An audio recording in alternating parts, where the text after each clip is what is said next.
तो hello everyone, फिर से आ चुके तीन तिक्रम भाई लोग। एंड पता है कि हम लोग थोड़े इस टॉपिक पे लिए थोड़े देर आ गए, लेकिन इस पर टॉपिक की हम लोग भरपूर बातें करेंगे कि अभी ये अर्थक्वेक आया है और म्यांमार बैंकॉक में, और इसको हम लोग बात करते हैं। तो देखते रहिए।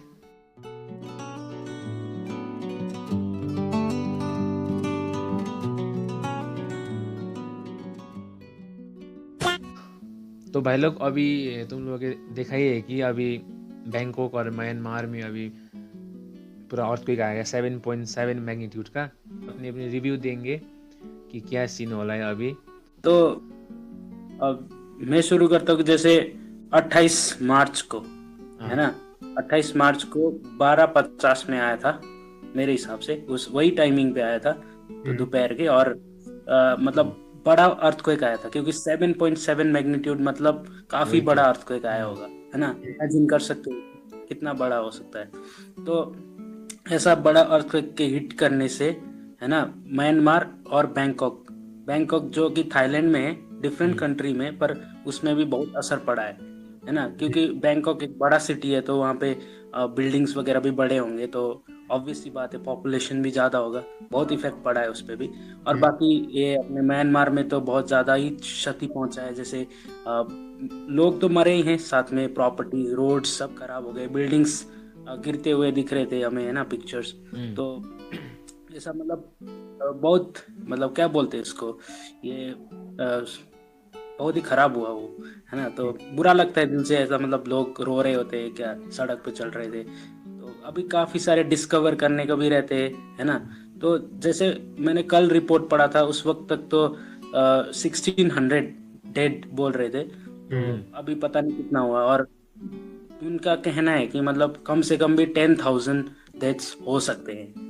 तो अब देखते हैं क्या क्या होगा। और ये मेरे को एक बात नहीं पता था म्यांमार के बारे में, कि उधर मिलिट्री रूल है ना।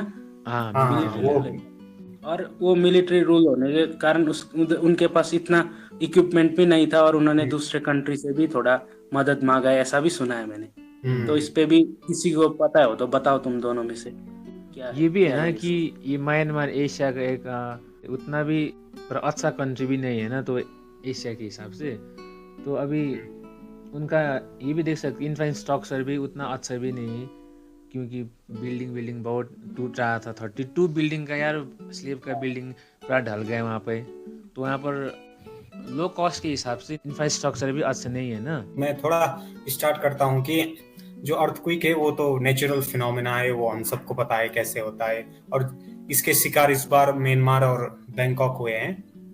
2015 में नेपाल हुआ था, और उसके पहले सिक्किम, हम खुद भी उसका जीता जागता उदाहरण है, हमने भी फेस किया है। और उससे पहले नेपाल में 1990 में आया था, ऐसा बोलते हैं नेपाली के 1990 में। तो जैसे अमित ने जिक्र किया कि मिलिट्री रूल्स है वहां पे, तो मैं थोड़ा उसके हिसाब से बताना चाहता हूँ। म्यांमार में ना वो करीबन 5 साल पहले, अगर मैं सही हूं तो, उससे पहले एक आंदोलन और प्रोटेस्ट स्टार्ट हुआ था, तो वहां से वो मिलिट्री रूल स्टार्ट हुआ था।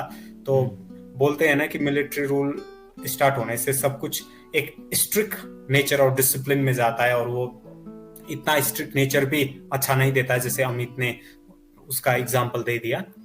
तो 28 मार्च को जैसे भूकंप आया और वहां से प्रॉपर्टी लॉस्ट हुई है, इंसानों की डेथ भी हुई है। जैसे अमित ने बताया कि 600 लोग मरे थे, और करीबन अभी फिगर 10,000 के आसपास भी जा रहा है, उससे ज्यादा भी होते हैं। और ये नेचर ने सेटबैक भी डाला है, वो मतलब आप एक गति में जा रहे थे और पीछे भी आ गए।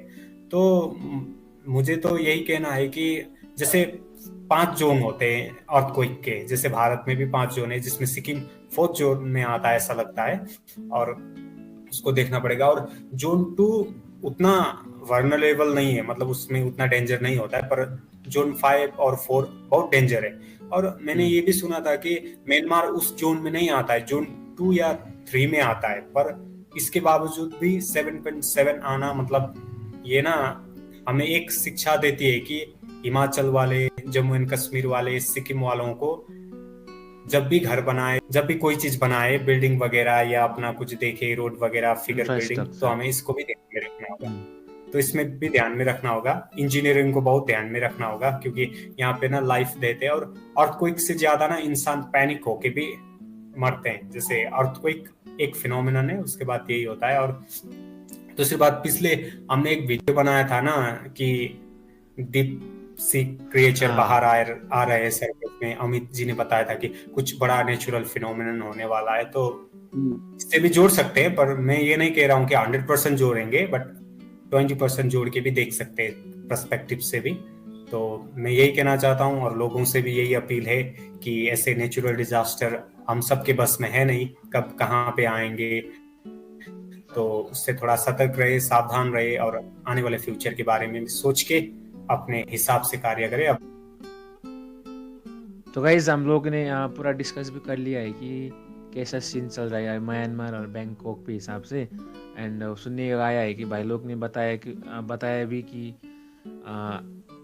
ज़्यादा से ज़्यादा 10,000 तक इंसान मरे गए वहाँ पर भी। अभी भी डाटा तो नहीं है, लेकिन अप्रॉक्स बोल सकते हैं उसके हिसाब से। एंड अब तो वो लोग उसके लिए हम लोग वही दे सकते हैं कि जिसको भी मारे श्रद्धांजलि दे सकते हैं, भाई लोग के हिसाब से मैं दूंगा।